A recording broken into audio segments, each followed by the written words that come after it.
What distinguishes Broadcasting Scotland from a website or blog, apart from our brilliant programmes? Hi there, I'm Gordon Ross. Are the costs we face to enable us to produce those programmes. These costs are significant and ongoing. However, our facilities are able to do so much more if only we had the staff. In the last year, some of our supporters have cancelled their subscriptions. In one way, we would prefer it if it was because they didn't like us, rather than it being because of the financial pressures which we are all under because of COVID.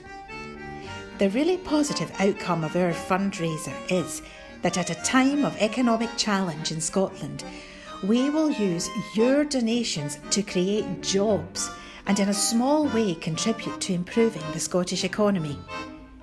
If you want us to be Scotland's independent broadcaster, able to provide an alternative mainstream television platform, then please support us. Scotland is going to be an independent country. Just imagine what we could do if we had even 1% of the BBC Scotland channel's budget. Imagine. And then please consider turning your imagination into reality. Please support us if you can afford it.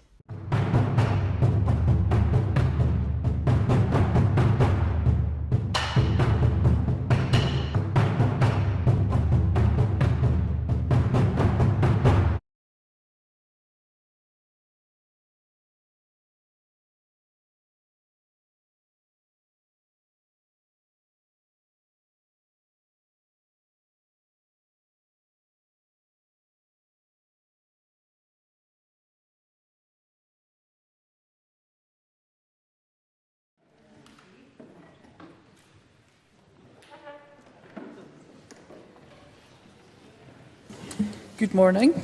The first item of business is general questions, and at question number 1, I call Edward Mountain. Thank you, Presiding Officer. To ask the Scottish Government where the new acute general teaching hospitals will be built over the next 10 years. Cabinet Secretary Michael Matheson. In February 2021, the Scottish Government published its infrastructure investment plan, which outlined the Government's priorities up until 2026. The timetable for the following 5-year period is still to be determined, but I would expect the next plan to be published in late 2025 or early 2026. Edward Mountain. And I thank the Cabinet Secretary for that answer. Cabinet Secretary, you'll be aware that support is growing hourly for my petition to replace Regmore. Given there's an appetite in the Highlands for a brand new hospital, will the Cabinet Secretary agree to meet with both the Board of NHS Highland and me to discuss this? Cabinet Secretary. Presiding Officer, as a government, we are committed to investing £1 billion over the course of the next 10 years in health capital projects, and that will include looking at facilities such as Regmore when it comes to considering plans for either refurbishment or replacement programmes. So we're committed to making sure that we make the right investments, and I engage with NHS Highland. I've just come from a call which involved a discussion with the Chief Executive of NHS Highland to look at what further investments are necessary. Of course, a member will be aware that we have just opened the new National Treatment Centre in Highland at the cost of almost £50 million, and over the course of the last 2 years we saw 2 new community hospitals being provided, one in Aviemore and the other in Skye, both at £18 and £20 million worth of investment. And we've also agreed to take forward work in the redesign of services in Loch Arbor, which will see the replacement of the Belford Hospital going forward. So I can assure the member that we are very much committed to making sure we continue to invest in healthcare in the Highlands, and will continue to do that in a way which is planned with the local health board. David Torrance. Thank you, Presiding Officer. It is important that we learn lessons from recent NHS capital investment projects elsewhere in the UK. As we know, in England, 10 of the 40 new hospitals pledged by Boris Johnson have faced lengthy delays and the results of not having full planning permission they needed to go ahead. Can the Cabinet Secretary advise what steps can be taken to guard against similar delays being experienced here, and can he provide any further information about anticipated pressures facing capital investment in NHS hospitals given the current difficult economic context? Cabinet Secretary. Well, the member is right. In order to avoid the type of scenarios and problems which have been impacting on the hospital capital investment programme in England, we created NHS Scotland Assure, which has got a very specific purpose in making sure that it has a thorough analysis and it challenges every part of our capital investment programme in health in order to make sure that there is appropriate governance and that we have the appropriate permissions, etc. in place, including planning before capital projects are able to start, to specifically avoid the types of problems which they've been having in England. The member is also right to highlight is that construction inflation has had a significant impact on capital expenditure. If we look at the spring budget announced by the UK Government, we anticipate by 2024-2025 we'll see a 16% reduction in our capital budget here in Scotland as a result of the cuts being made by the UK Government in capital expenditure, which of course have an impact on our ability to invest in new projects. And more of that will be set out in the course of the medium-term financial strategy, which will be published later today by the Finance Secretary. Thank you. Question number 2, Clare Adamson. Thank you, Presiding Officer. To ask the Scottish Government how it can support Sudanese community living in Scotland in light of the ongoing humanitarian crisis in Sudan. Cabinet Secretary Angus Robertson. Thank you, Presiding Officer. The Scottish Government stands with the international community and communities across Scotland in our shared deep concern over the violence in Sudan. This particularly impacts the Sudanese community living in Scotland, many of whom have friends and relatives who are directly affected. On the 10th of May, I met with representatives of the Sudanese community in Scotland, alongside representatives from the National Health Service and third sector support organisations. And this was a starting point for dialogue about how we can support the Sudanese community in Scotland, including ensuring Sudanese nationals living here are aware of support services that they can access and, where necessary, raising issues with the UK Government. Clare Adamson. I thank the Cabinet Secretary for his answer, and I would be very helpful if some of those signposting bits of information could be shared with colleagues, as this is obviously an ongoing situation. In my role as committee convener, I met with Sudanese health workers online from across the UK, and these vary from senior staff, senior consultants, through nurses to support services in our NHS, each a vital cog in making our NHS work. Some of their colleagues who work for the NHS were in Sudan at the time that the crisis arose.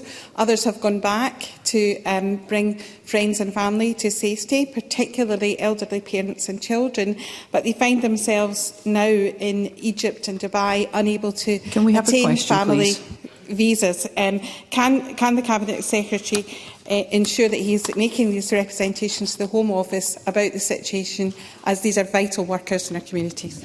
Cabinet Secretary. Well, can I say firstly, I think Clare Adamson is absolutely right to highlight the role of Sudanese nationals and people of Sudanese descent working in our National Health Service. It's very important to understand quite how many there are, and they deserve our recognition and our support. And secondly, in terms of signposting information which individual MSPs may wish to share with Sudanese nationals and constituents, I undertake to share that information with her and other MSPs. As asylum and immigration, however, is reserved, this is a matter which we've been pressing the UK Government on, and I've written to the Foreign Secretary, and the Cabinet Secretary for Social Justice has written to the Home Secretary to call for safe and legal routes and arrangements for family reunion to be put in place. These must be flexible enough to enable people forced to leave Sudan to safely come to the UK and join family who already have leave to remain here. I'll take a supplementary from Faisal Chowdhury, but before I do, be grateful for concise questions and responses. Faisal Chowdhury.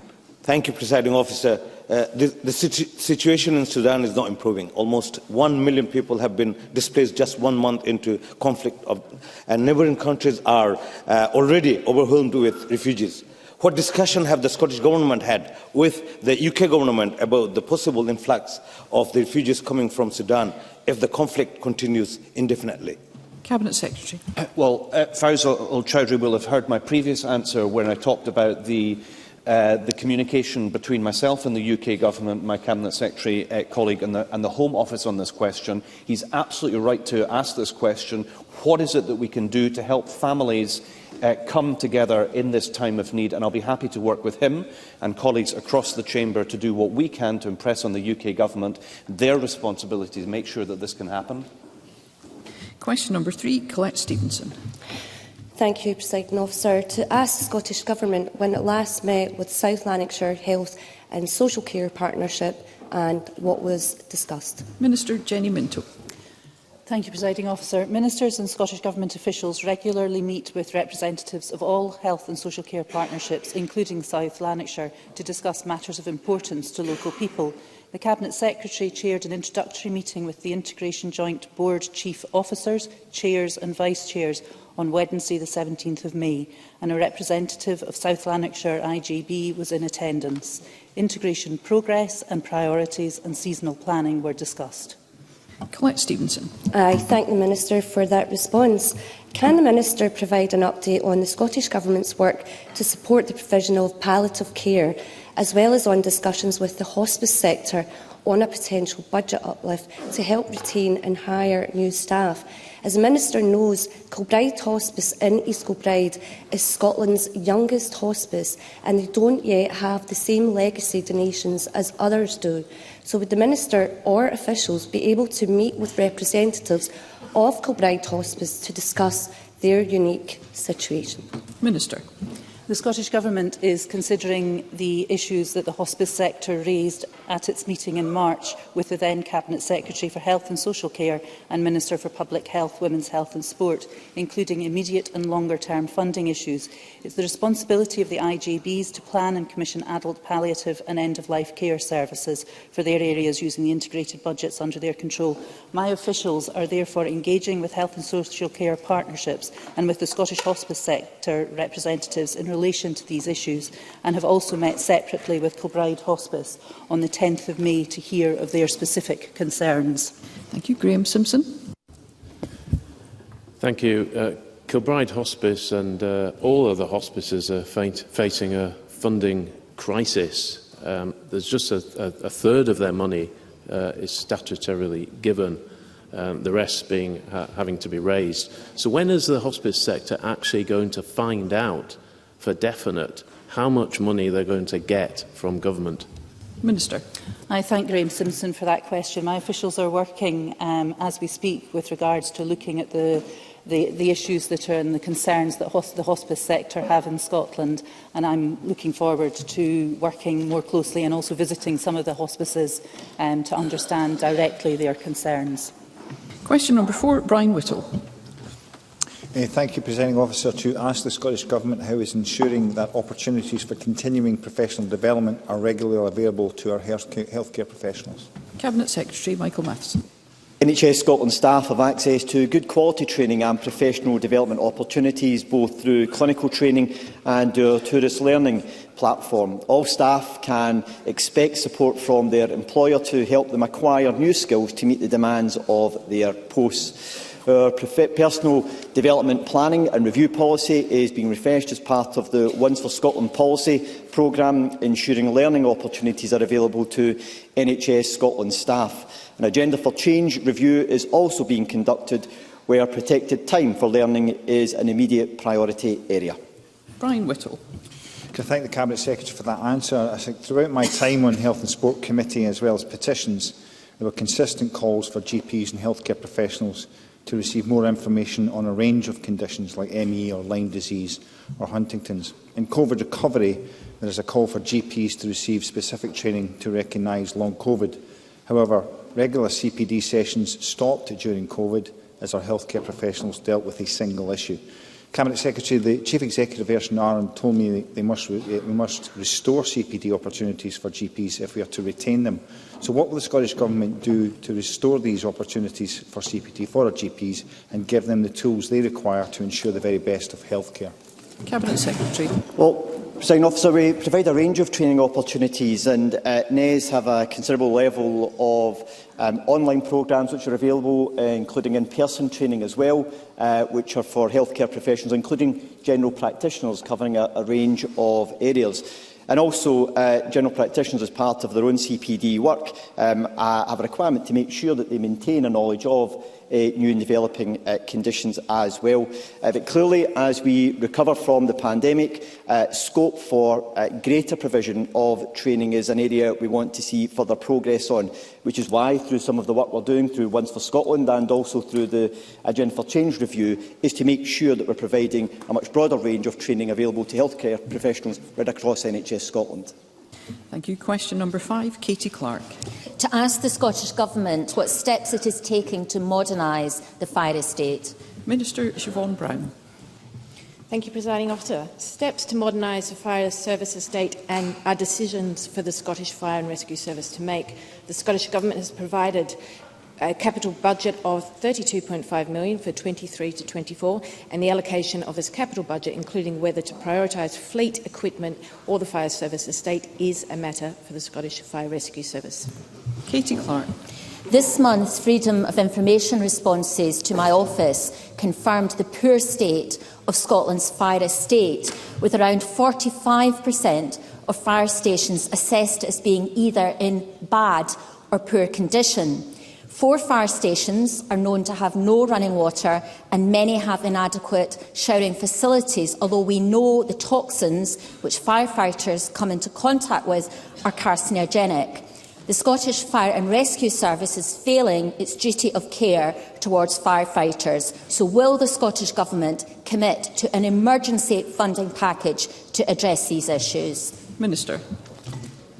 Thank you, and I agree the safety of firefighters should be a priority. The fire stations with the least facilities are in the remote locations and deal with very few incidents.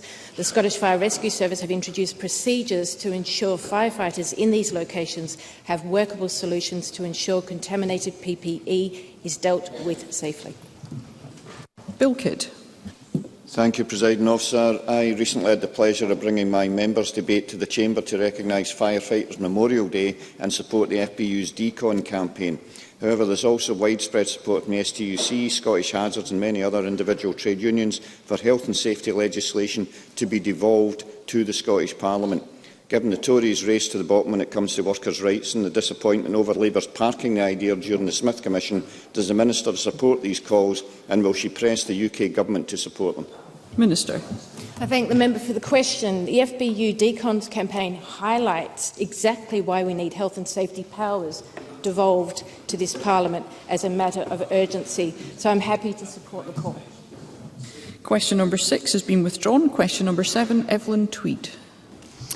Thank you, Presiding Officer. To ask the Scottish Government what discussions the Culture Secretary has had with ministerial colleagues regarding what support it can provide to communities to establish and operate community-owned libraries. Minister Christina McKelvey. Thank you very much, Presiding Officer. I meet regularly with my ministerial colleagues to discuss many cross-cutting issues, including that of libraries. The Scottish Government's current support for libraries is through our annual funding to the Scottish Library and Information Council, who provide leadership, advocacy and advice on public library matters. More broadly, we provide support to communities to take forward meaningful cultural and creative activity through schemes such as our Culture Collective programme. Evelyn Tweed. I thank the Minister for that answer. Strathblane Community Development Trust recently opened the first newly built community-owned public library facility in Scotland for many years. The Thomas Graham Library will see services operated in partnership with Stirling Council. Does the Minister join me in congratulating the efforts of Strathblane Community Development Trust, and does she feel this model could be replicated elsewhere? Minister. Yes, absolutely. Thomas Graham Community Library is an incredible achievement by the community. It is the first community and council partnership to deliver public library services in Scotland. I think that's important to mark that.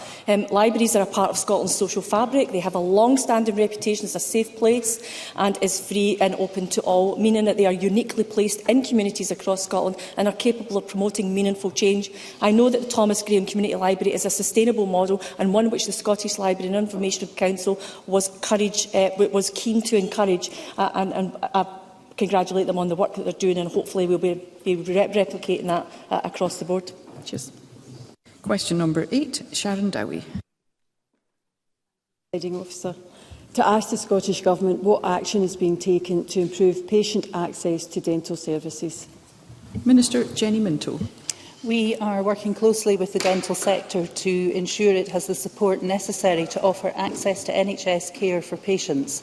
This includes Scottish Government providing Scottish Dental Access Initiative grants and recruitment and retention allowances to dentists and dental practices in qualifying areas. The Scottish Dental Access Initiative grant pays out a potential £100,000 for the first surgery and £25,000 per additional surgery to practices setting up a new NHS practice or extending an existing NHS practice. The recruitment and retention allowance provides up to £37,500 across 3 years to eligible NHS dentists. Sharon Dowie. Thank you for that answer. The current funding model for NHS dentistry is broken. Basic NHS procedures like dentures or extraction are delivered at a loss, and there are now no practices taking on new NHS patients in South Ayrshire. Morale is at an all-time low, and we are seeing an exodus from the NHS dental workforce. Minister, what are you doing to fix this? Minister. I thank the member for the question. Dentistry has been raised a lot in this chamber over the last wee while, and I recognise that there are some concerns about it. However, we are working incredibly closely with dentists to find a suitable process and fee structure that will support them to ensure that we have a sustainable dentist service in Scotland that also provides NHS care too. Liam MacArthur.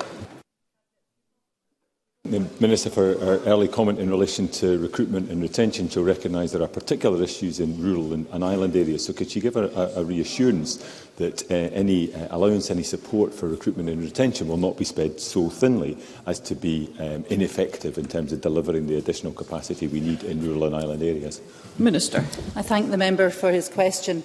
As he points out, the retention is such an important piece of funding, and my officials have looked very closely as to where that should be concentrated to get the best results. Thank you. That concludes general questions. The next item of business is First Minister's questions, and at question number 1, I call Douglas Ross.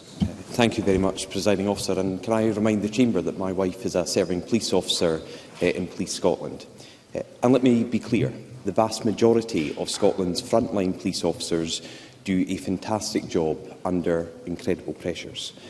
But a new report to the Scottish Police Authority raises a number of serious concerns about systemic issues throughout Police Scotland. The independent review found, and I quote, first-hand instances of racism, sexism and homophobia. In response, the Chief Constable of Police Scotland, Sir Ian Livingstone, has said this today. It is right for me as Chief Constable to clearly state that institutional racism, sexism, misogyny and discrimination exist.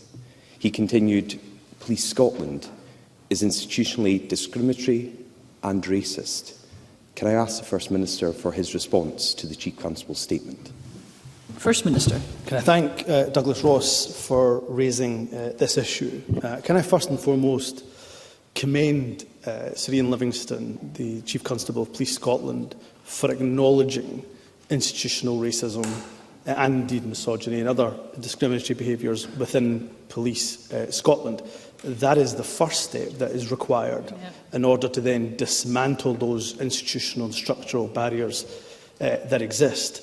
Douglas Ross was right to put the emphasis on the fact that, of course, this is not an inference on individual police officers who we know put themselves in harm's way to protect us day in and day out.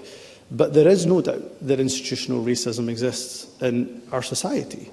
And I want to take a moment just to say that as a person of colour, the statement from the Chief Constable is monumental, historic. I remember raising issues around racism in the police force, Strathclyde Police as it was back then, when I was stopped and searched over a dozen times as a young boy, whether it was in my car or walking with my friends in the street or in airports at the time. And so the acknowledgement from the Chief Constable is very welcome indeed. I hope it also serves as a reminder to all of us that in whatever organisation we belong to, we have a responsibility to also question whether or not the organisations that we lead, certainly this is the case for me in the organisation that I lead, that we examine and reflect on whether we are doing enough to dismantle those barriers, not just of institutional racism, but structural discrimination that exists for many people with a disability or because of their sexual orientation, because they are women, so on and so forth. So I do welcome the statement from the Chief Constable. As the Chief Constable himself has said, having now made that acknowledgement, it's so important we now see action in terms of what can be done to dismantle those barriers. And again, I just end my answer to that particular question by saying that I take my responsibility seriously as First Minister, and I rededicate myself to do everything I can to dismantle those barriers of institutional racism, misogyny, bigotry and discrimination where they exist here in the Scottish Government, and what I can do right across society in that regard. Douglas Ross.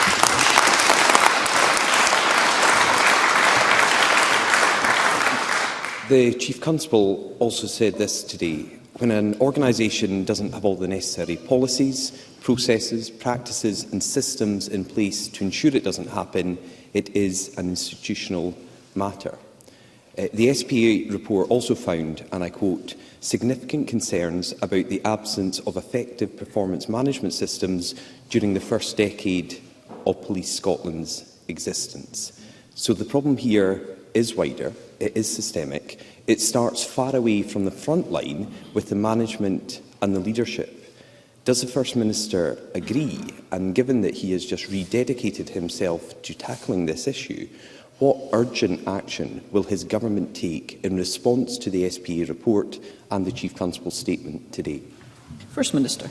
Of course, those in management and leadership positions absolutely have to bear responsibility, particularly where it is organisations that we lead. It is our responsibility to ensure that we examine the evidence, we collate the data, and we come to the conclusion around those structural barriers that exist. That is true for me as First Minister. I'm certain Douglas Ross will be reflecting on the organisation, the political party that he leads as well. So there is an important point for those that are in management or indeed leadership. There is one phrase that is often used by Anna Sawar. For all our disagreements, there's one phrase that I've always found that he has used that I think captures the issue very well, and that is that this is a fight for us all. I think that's absolutely right. I think although management and leadership absolutely have a role to play, all of us have a role to play in our organisations in order to confront those barriers, reflect on what more we can do to undermine them. I'm committed to working with Police Scotland, but above and beyond that, I want to make sure that all of those organisations that are particularly within the public sector, I want to make sure that we are collecting the data, that we have a view on those structural barriers that exist, and then, of course, work with senior management and leadership right across, particularly the public sector, but I'd also challenge the private sector in this regard too, as I say, to dismantle those barriers that we know have existed and do exist right across our society. Douglas Ross. The SPA review also found outright fear among officers about bringing forward complaints. The report notes at paragraph 5.8, we heard of people being punished for raising issues or concerns. That is so clearly unacceptable, that police officers who are raising these concerns internally were being punished. We must surely all agree that officers should be able to raise legitimate concerns without suffering any consequences. My party has raised these officers' concerns about the broken police complaint system for some time. It is clearly not fit for purpose. So, given the severity of this report to the Police Authority and the Chief Constable's statement, will the First Minister vow to change the current complaint system and the process within the force that has clearly in the past and continues to let down frontline officers who are raising legitimate concerns? First Minister. I think it's a very fair point from Douglas Ross. We are already, of course, taking forward work from the Dame Elise Angelini review and indeed various HMICS reports in this regard. So if there is more work we can do, I absolutely commit to responding to Douglas Ross's challenge and the challenge that others have raised to look at the complaints process. Now, process is one thing. It is, of course, important, so important that we look having the correct process. But culture, I would say, is equally, if not sometimes even more important. And that's why I think the Chief Constable's statement was so monumental, because what it's demonstrating from the very, very top of the organisation, that culture simply is not acceptable. And of course that is important, that permeates down right through the ranks. But again, I go back to the point that Douglas Ross makes. Of course, what more we can do in terms of the process in place, I will absolutely look and seek to do.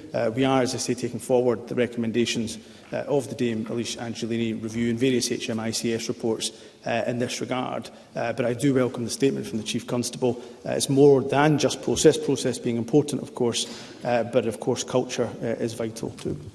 Douglas Ross. The Dame Angelini report published in 2020, 3 years on, officers are still commenting about a system that is broken. We have been raising this in this chamber for some time, and I think this further report to the SPA and the Chief Constable's statement today makes that an absolutely crucial issue that must be dealt with the utmost urgency. The SPA report also found that frontline pressures have left officers without the time to take part in vital training exercise. It found officers didn't feel that they had time to deal with legitimate complaints and grievances because they were so stretched with their responsibility to maintain public order. The SPA report found, and I quote, "The greatest challenge we heard and observed to driving cultural change within the service was the pressures on frontline resourcing." Unison have said that there is a £74 million shortfall in the policing budget. Now, absolutely none of that excuses discrimination, but it is a serious problem limiting Police Scotland's ability to change its culture and leaving thousands of first-class officers without the resources they need to do their job.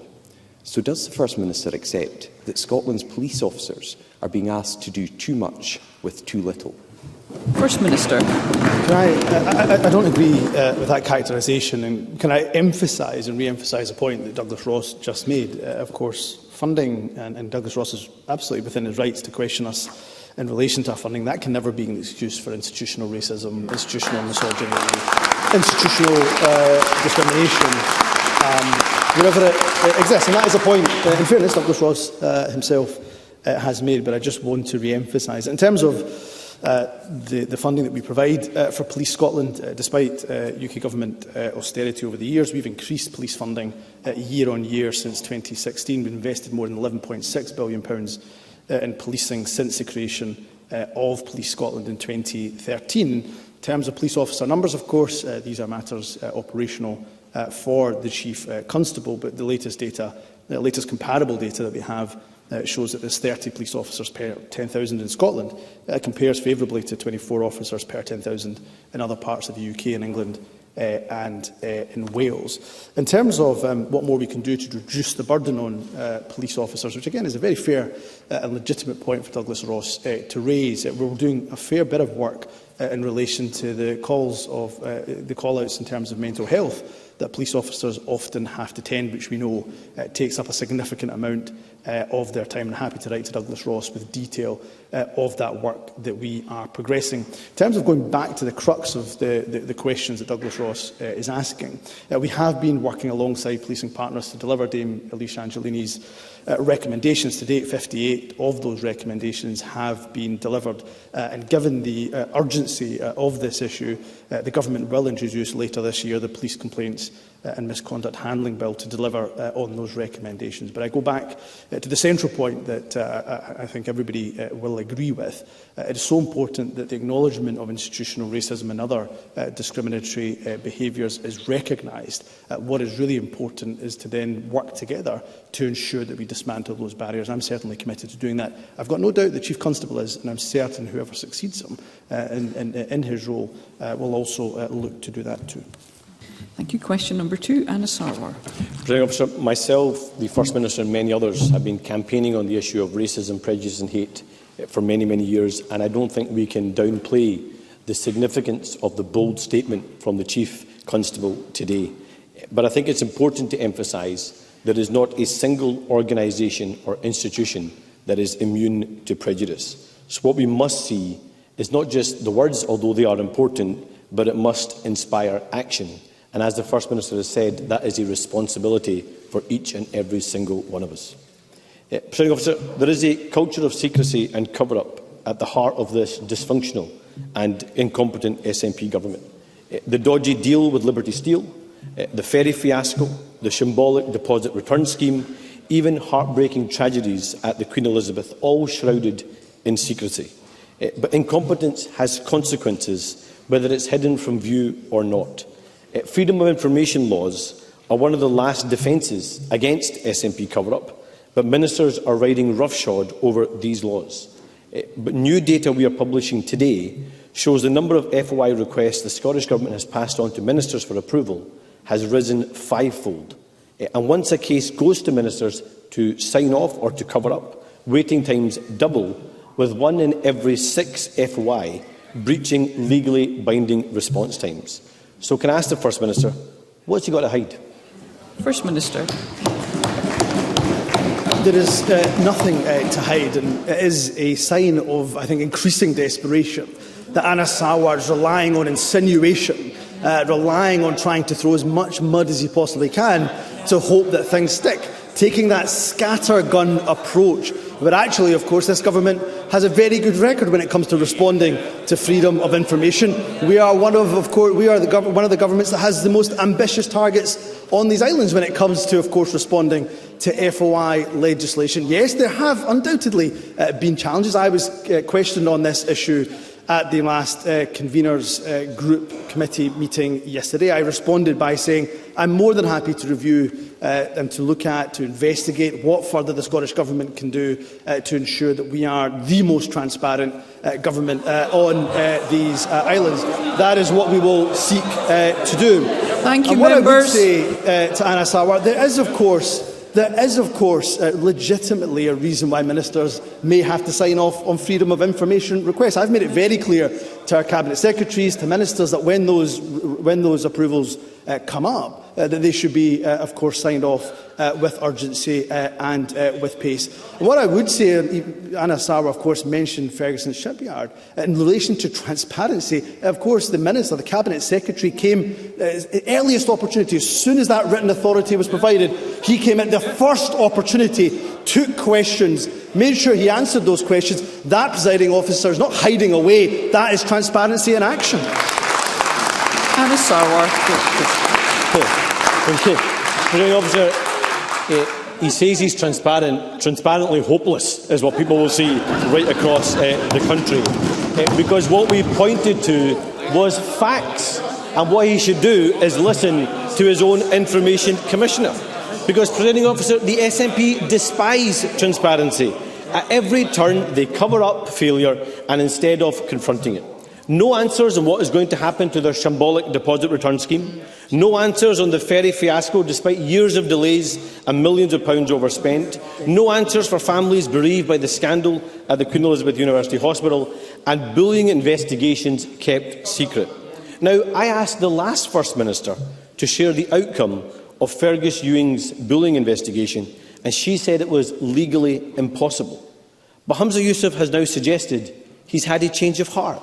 Why? Because the politician in question has the audacity to question the SNP leadership. So can the First Minister tell me, does he believe in transparency every day, or just when he desperately needs it to try and intimidate his critics? First Minister. Desperate stuff, presiding officer. As I said, when Anna Sawar, somebody who has lots of style but no substance, comes to this chamber and demands we take action, when he demands we take action, but has no facts to back it up, that's when you know how desperate Anna Sawar really is, presiding officer. So let me give him some of the facts that were missing, of course, from his question. Here are some of the facts. Scotland has been a member of the Open Government Partnership since 2016. In 2022, last year, we handled more than 4,500 freedom of information requests, and 86%, more than 8 out of 10 of those responses came within 20 working days. We want to do more. I think we should try to see if we can improve that rate of response where we can. And on DRS, which is incredible, it now seems that Anna Sawar is taking the side of the Cabinet's man in Scotland.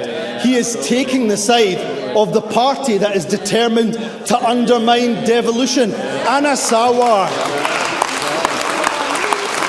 so desperate to attack the SNP, he's siding with the party that opposed the creation of the Scottish Parliament in the first place, presiding officer. And when it comes to the question he asked in relation to ministerial complaints, my view has not changed from my predecessor. She was absolutely right. We have an obligation in government to, of course, ensure we take legal advice where appropriate and to make sure that we adhere to that legal advice when it comes to any issue, including complaints around former ministers. So I will continue to make sure I take that responsible approach, but of course I will also continue to make sure we do everything we can as a government to be as open and transparent as we possibly can. Anna Sawar. Presiding Officer, we now have a no style and no substance First Minister and leader of the SNP, and actually we're taking the side of Scottish businesses and Scottish jobs, and perhaps he should listen to the consequences that he's imposing on people. Mr. Sarwar, sorry, I can hardly hear here. Those who are gathered here to witness this session in action, I'm sure they would like to hear too. So let's just keep the noise down, shall we, while members are on their feet. Mr. Sarwar. It's okay, Presiding Officer. The strategy is going really well. Just keep doing what you're doing. It's working really well for you. The SNP are taking Scots for a ride, and we don't even get the luxury of enjoying the camper van. FOI laws are flouted, dissent is suppressed, and problems are swept under the carpet. This is a dysfunctional, incompetent and sleaze-ridden government failing on the basics. And this has consequences. An NHS at breaking point and a cost of living crisis spiralling out of control. A party in chaos, distracted from the day job. Finances under police investigation, a former council leader under police investigation, the last chief executive arrested, the last treasurer arrested, offices raided and police tents in gardens. So I have two questions for the First Minister. He says he is transparent. So can he tell us how many police investigations are ongoing into the activities of his party and his government? And secondly, when will he finally end the rotten culture of secrecy and incompetence at the heart of this SNP government? First Minister. You know, I tend to think it's best for politicians to leave these verdicts to the people of Scotland. And of course they have chosen the SNP time and time again to lead this Scottish government. And I saw Anna Sawar celebrating polls that once again put the Labour Party in second place, celebrating being a loser. That sums up Anna Sawar and the Scottish Labour Party pretty well, Presiding Officer. Anna Sawar said when it came to DRS, he is on the side of business. Can I remind him that many people in business, many of our business organisations, want the DRS progressed? None less, of course, than AG Bar, the producers of Scotland's national drink, Iron Brew, Coca-Cola. Many organisations, many business organisations want, of course, the DRS to go ahead because, of course, they see the value in protecting our environment, and that's what DRS will do. But incredibly, just to take a pop at the SNP, Anna Sawar sides with the Tories. It's not the only place, Presiding Officer, where he sided with the Tories, because if you want to talk about business, we know one of the biggest shocks to the economy has been because of that hard Brexit that has been imposed upon us by the Conservative government. And of course, Keir Starmer's Labour Party have become born-again Brexiteers. The Labour Party is doing damage and will do damage to our economy because of their hard Brexit stance. And the only way Scotland escapes the born-again Brexiteers, be they be Tories, be they be the Labour Party, is by having the full powers of an independent nation, Presiding Officer. Question number 3, Graham Simpson. Thank you. To ask the First Minister for what reason consultants have reportedly been hired to advise on the next Clyde and Hebrides ferry contract. First Minister. We are committed to engaging with our various stakeholders in the development of the next generation of the Clyde and Hebrides ferry services contracts, including, of course, engaging with our island communities. As I said yesterday at the Conveners Committee, it's routine practice to use specialist advisors for complex, high-value projects, such as this one, to help ensure that we deliver a service that meets our needs and delivers value for money. Our external advisors will assist with commercial and programme management of the project. They'll provide a level of technical expertise to ensure the contract reflects industry best practice to deliver a service that meets both current and indeed future requirements. We'll also seek the views of communities and other stakeholders to inform the approach that's been taken. Graham Simpson. Well, the problem is the Scottish Government has now spent £5.5 million on consultants to advise them on what to think about how to run the ferry network. We've had Project Neptune, that set out a number of options. Then Angus Campbell was tasked with asking islanders what they think. What's been the outcome of that? The current contract with CalMac, which has already been extended, expires in 15 months' time. There's no time left to start the procurement process for the next time.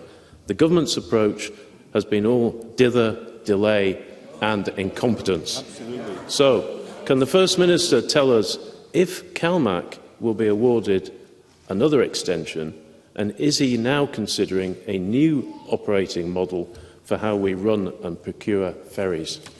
First Minister. We know that the Tories for a long time have not liked the use of experts. That has been something that they've made clear over the years, but I do think it's so important that a contract on a project of this size does get in the technical expertise that is required. And look, I'll make no apologies at all for the fact that we are engaging with the island communities. And Graham Simpson is absolutely right to mention that work being taken forward by Angus Campbell. That was, of course, a recommendation, a key recommendation of the Project Neptune report. So Angus Campbell has spent the past few months visiting, engaging with island communities and ferry users, and that report should be with ministers very, very soon. And although there's no specific obligation to inform Parliament to procurement competitions, we will, of course, update Parliament in relation to decisions that are taken, because we understand just how important this matter is. What we are looking to do is, of course, ensure that island communities have the best possible service that they possibly can. And we are focused on making sure that the current service is as resilient and reliable as possible. That's why, of course, we made sure we chartered, or CalMac chartered, DMV Alfred. What I will also do, what I won't do, is preempt the outcome, of course, of the current work that's taking place. But what I can restate unequivocally is that we have no plans to privatise nor indeed split up the Clyde and Hebrides ferry network. Rhoda Grant. Thank you, Presiding Officer. The problem with the Clyde and Hebrides ferry service is not the contract, but it's the ferry fleet. And the First Minister knows the provision of the fleet is the responsibility of the Scottish Government. A consultant's report can't cover up their dismal failure to provide working ferries. Will he now apologise for his own and his government's failure to provide ferries that are up to the job? First Minister. Well, we have invested in our ferry service, our ferry fleet. We're, of course, going to invest and continue to invest with 6 ferries to add to that fleet and to add to the resilience of that fleet. But in the meantime, we're not waiting for those ferries to be built. Where we can charter additional tonnage, we are doing so. And CalMac has spent a considerable amount of money, rightly so, in order to ensure that they have the MV Alfred in place, which is currently, of course, providing that additional resilience on the Arran route, a very important route for the islanders, of course, but very important to Scotland too. Donald Cameron. The island of Mull is currently at the sharp end of Scotland's ferry crisis, with many people simply unable to get on or off the island as a result of the SNP's catastrophic management of our ferry network. Residents are at their wits' end, especially with the alternative route via the Corran ferry being out of service. Island communities are rightly calling for a compensation scheme, so will the First Minister commit to this, and what urgent action will he take to sort out the problems currently being suffered by islanders on Mull? First Minister. Well, I'm sure that the Transport Minister communicates with Donald Cameron directly about the actions we're taking in relation to the issues that are facing the community on Mull. Of course, these issues around compensation have understandably and rightly been raised many a time with the government, and I have looked into the issue around those penalty deductions that are made in relation to failures on the network. And my view is that we should continue to use that money to reinvest into the ferry network. I think there is a legitimate call around the use of those deductions, but I would say that I think the best use of that money is reinvesting back into the network. To give just one example, I've mentioned the MV Alfred already. It's been chartered at a cost of £9 million. About £1 to £3 million of that is coming from the performance deductions and those penalties that Donald Cameron mentioned. So I think it's right that that money is reinvested for the benefit of the entire resilience of the network. Question number 4, Rona Mackay.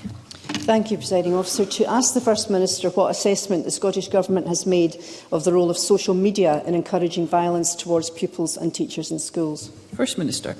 Violence is never acceptable. The safety of pupils and staff in our schools is of absolute paramount importance to the Government. I'm deeply concerned about the violent content involving bullying and violent attacks in schools and public transport and other places where young people gather that are being posted online. Westminster's online safety bill could be a means to ensure social media companies take seriously their responsibility to contain violent content. I wrote to the UK Government on the 9th of May urging it to use the bill to tackle this very issue. We have produced guidance for local authorities and schools to promote positive relationships, to manage behaviours, including de-escalation of violent behaviour.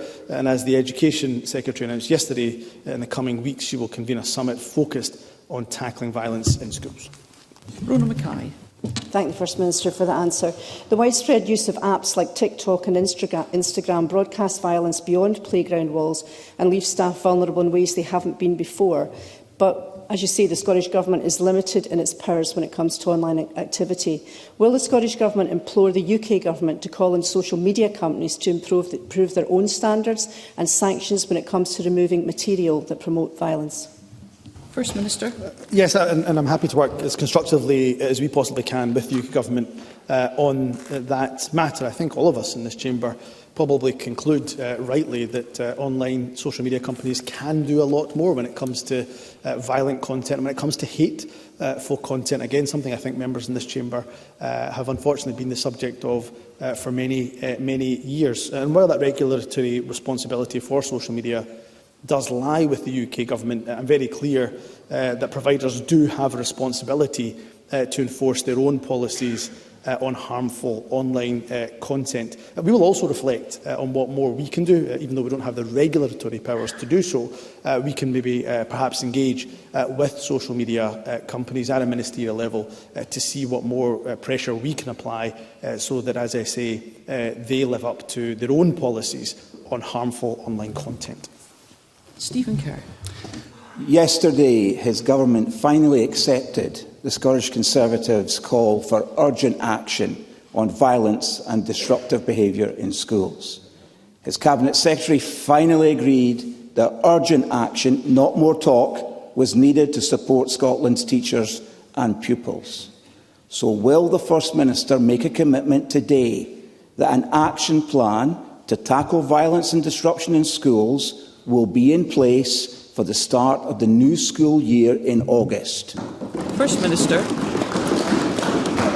Well, this, of course, is an important point and right for Stephen Kerr to raise. I do regret the fact that he's managed to turn this into, or try to attempt to turn this into, a political fight. I've said very clearly in my response, although the powers in relation to online content lie with UK Government, I'm willing to work constructively with them. And I think anybody here, whether you're a parent or not, frankly, can absolutely understand the hurt, the harm, the anxiety that's caused to young people and indeed staff, regardless of what our political persuasion is. So there is no hesitancy or reticence from the government to be as constructive, to be as proactive as we possibly can. And that's why, of course, the guidance that we've already issued, on top of that, we provided £2 million of funding to support violence prevention activity within schools and communities. We're obviously, as Stephen Kerr, I should say, already knows, we're gathering evidence at the moment that will help us to better understand the extent of violence and behaviour at a national level, right through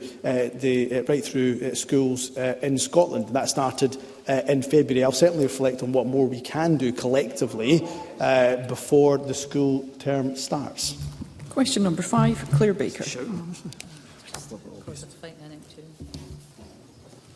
To ask the First Minister what the Scottish Government's response is to reports of world-leading dementia expert Craig Ritchie leaving the NHS and his comments referring to problems with infrastructure and blockages in the system. First Minister. I am very grateful to all clinicians and researchers who make a valuable contribution to our NHS. I recognise very much the expertise Professor Ritchie has built up over his career.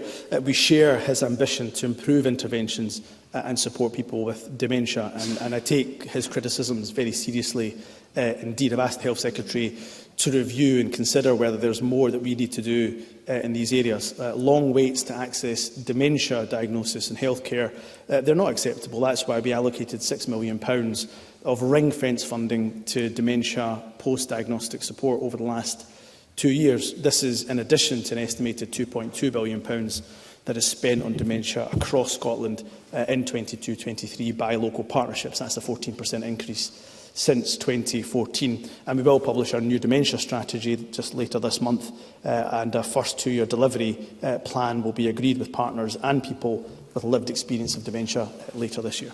Clare Baker.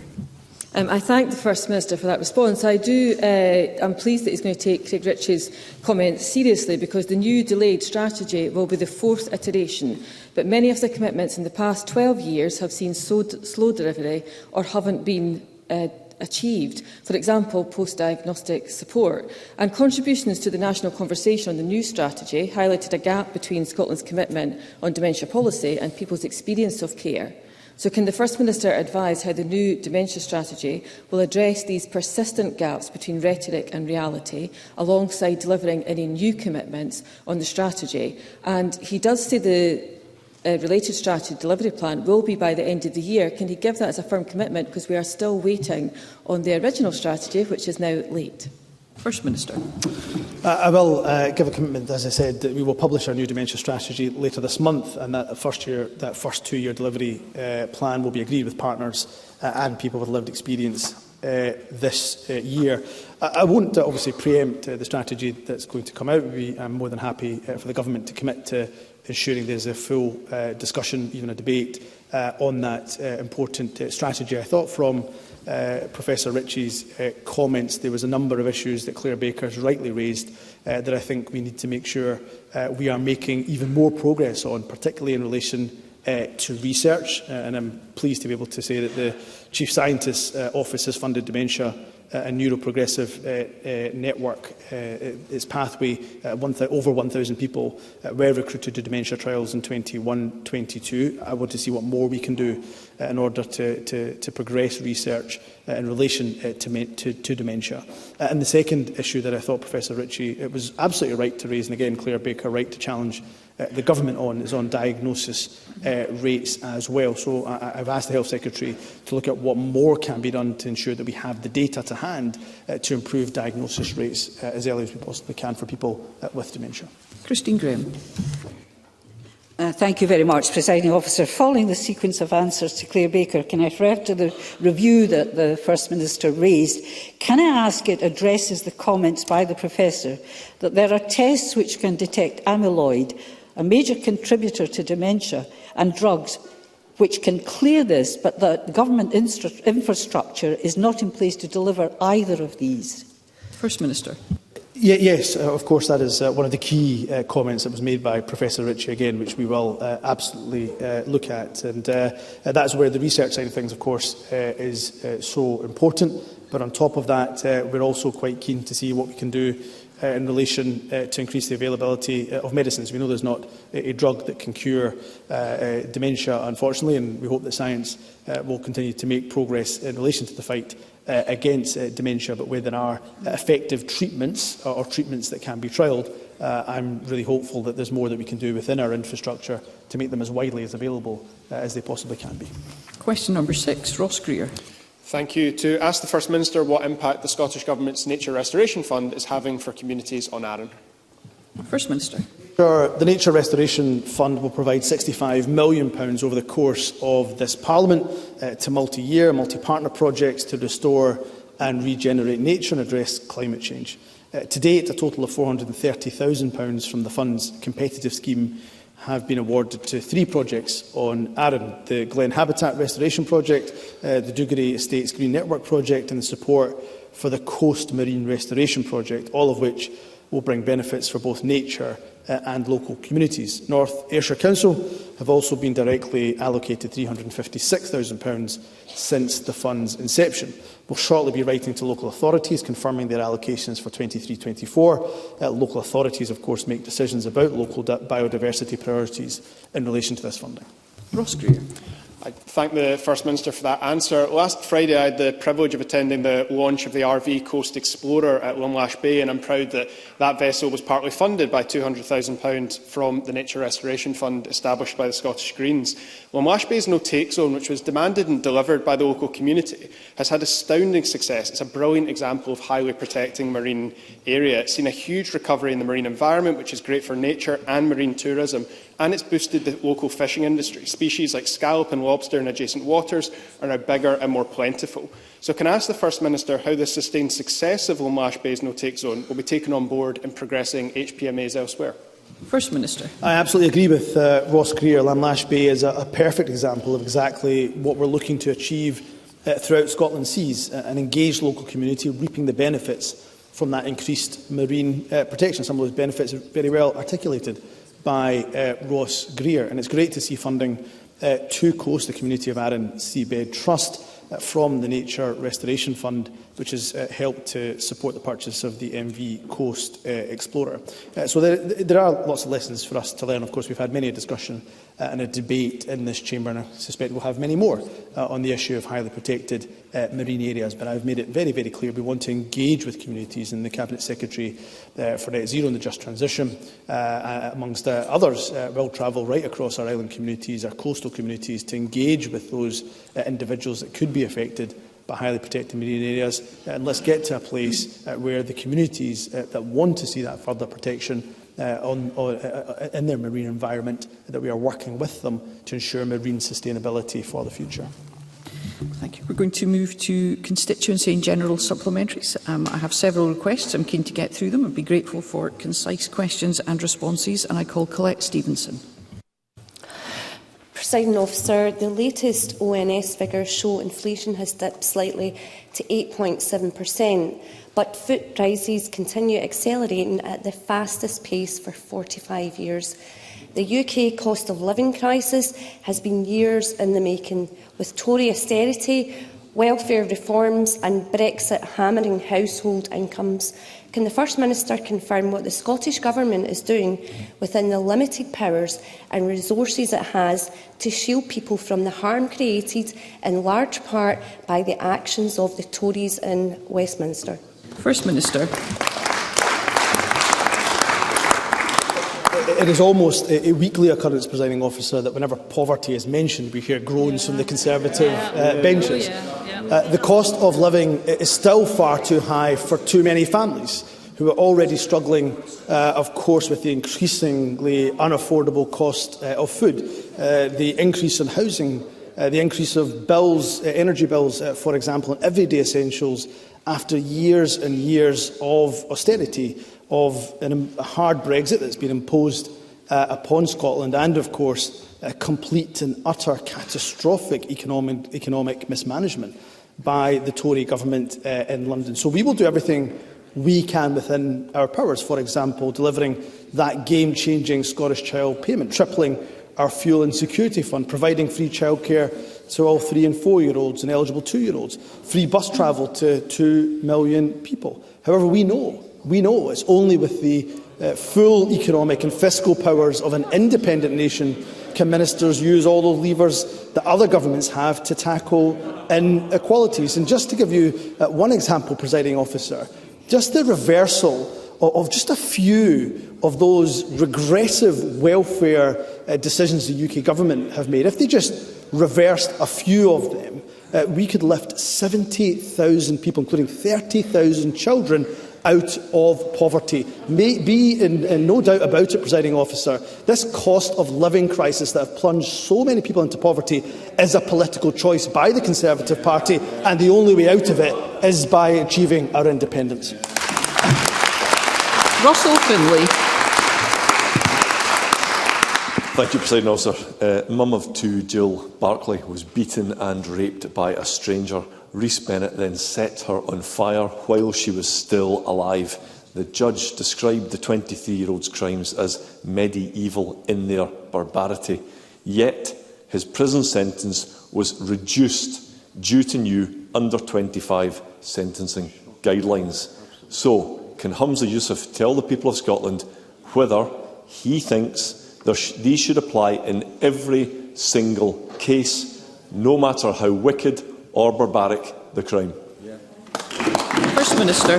Can I say to Russell Finlay, of course, these are not matters that are decisions for the First Minister. They are rightly left to the independent judiciary.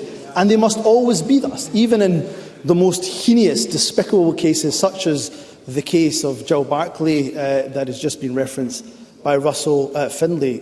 And of course, I think all of our thoughts will be with Jill, the family affected by what was a despicable crime. And of course, her family will undoubtedly, her community, her friends, be reeling from the barbarity of that sickening and medieval act as described by Russell Finlay. But it can never be the case that politicians, let alone government ministers, interfere in decisions that are made, sentencing decisions that are made by the judiciary. And of course, sentencing guidelines are taken forward again by the Independent Sentencing Council.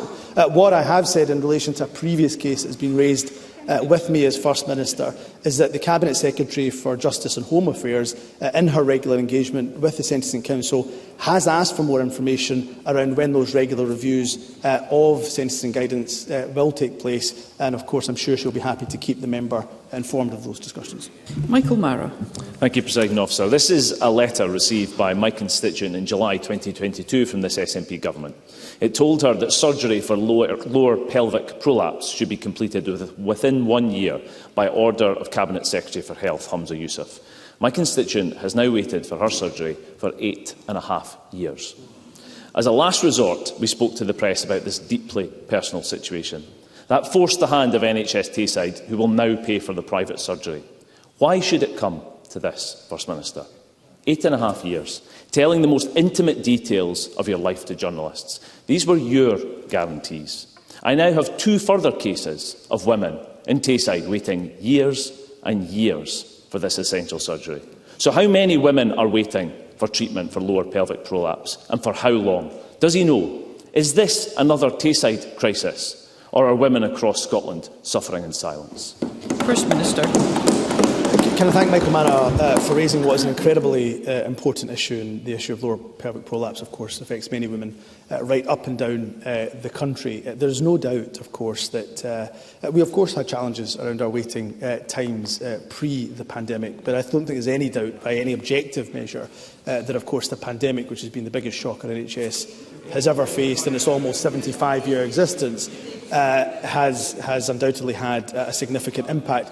We are focused on trying to help and assist those that have been waiting the longest. So our focus has been on those 2-year waits, and the number of patients, outpatients, for example, that have been waiting over 2 years, they've declined and dropped and reduced by over 50% since September, by over 60% since June last year. In terms of inpatients as well, the numbers waiting over 2 years for inpatient day cases was down 28% in 6 months. In fact, 18 out of 30 specialities had fewer than 10 patients waiting more than 2 years. So we are making progress. In terms of the cases, the specific cases that Michael Mara has, I'm more than happy that he forwards them either to myself or indeed to the Cabinet Secretary for Health, and anything that we can do to assist, of course, we will seek to do. Stuart McMillan.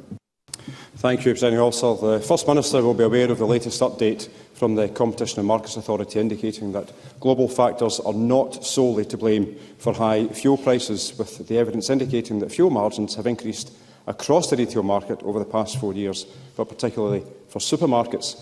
The First Minister will also be aware that I have raised this issue in the Chamber before with regards to Morrison's, Tesco and BP ripping off my Greenock and Inverclyde constituents. Will the First Minister commit the Scottish Government to making representations to the UK Government and also to the CMA when the full report is published in July to ensure that reforms are forthcoming to prevent fuel retailers from robbing my constituents? First Minister.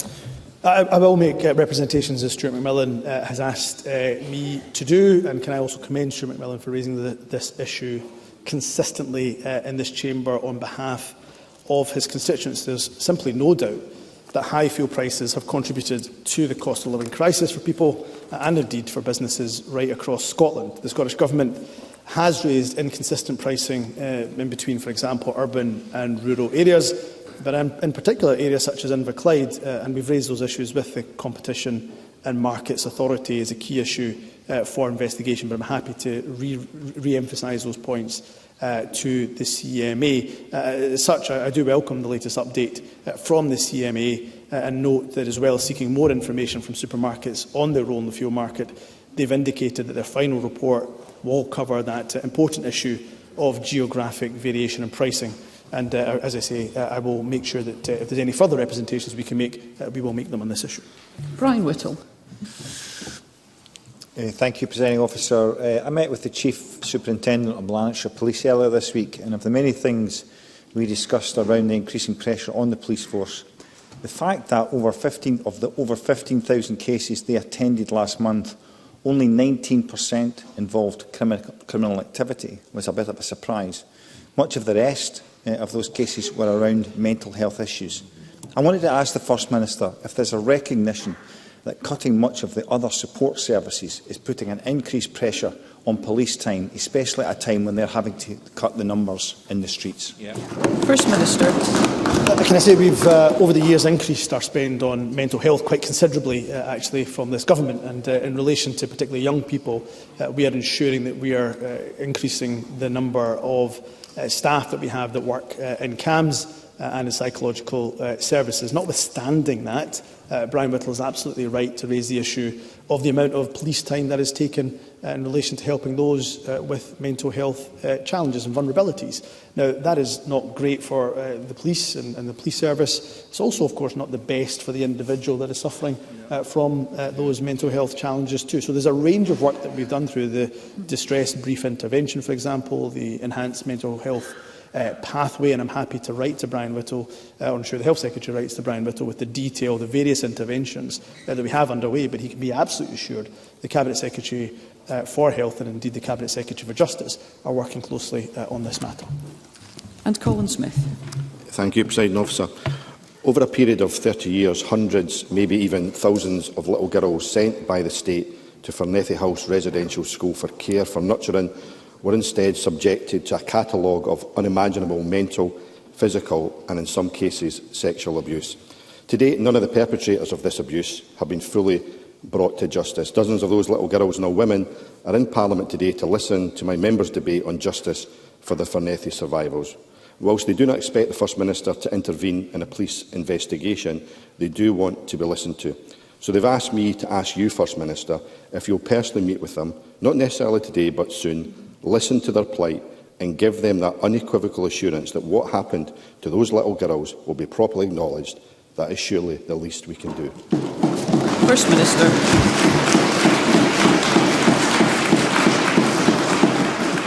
Yes, I will commit to meeting with the survivors, and I have met with some of the survivors. Some of them are constituents of mine. I've met them in a local MSP capacity. I'm afraid I won't be able to do it today, but I'm certain our offices will liaise to be able to find a suitable time. I, of course, commend Colin Smith for bringing the members' debate. I know that will be taking place after this. Again, I hope you'll accept my apologies that I will not be able to stay for that, but I know the Deputy First Minister will respond on behalf of the Government. But in terms of his request, he's absolutely right. I think it is the least we can do, that I can do, and I'd be happy to meet with the survivors and would invite Colin Smith, of course, to assist us in facilitating that meeting. Thank you. That concludes First Minister's questions. The next item of business is a members' business debate in the name of Colin Smith. There will be a short suspension to allow those leaving the chamber and public gallery to do so.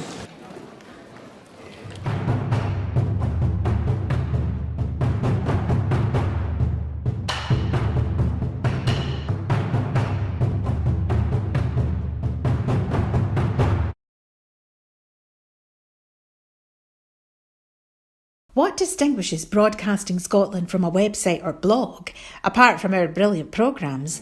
Hi there, I'm Gordon Ross. Are the costs we face to enable us to produce those programmes. These costs are significant and ongoing. However, our facilities are able to do so much more if only we had the staff. In the last year, some of our supporters have cancelled their subscriptions. In one way, we would prefer it if it was because they didn't like us, rather than it being because of the financial pressures which we are all under because of COVID. The really positive outcome of our fundraiser is that at a time of economic challenge in Scotland, we will use your donations to create jobs and in a small way contribute to improving the Scottish economy. If you want us to be Scotland's independent broadcaster, able to provide an alternative mainstream television platform, then please support us. Scotland is going to be an independent country. Just imagine what we could do if we had even 1% of the BBC Scotland channel's budget. Imagine. And then please consider turning your imagination into reality. Please support us if you can afford it.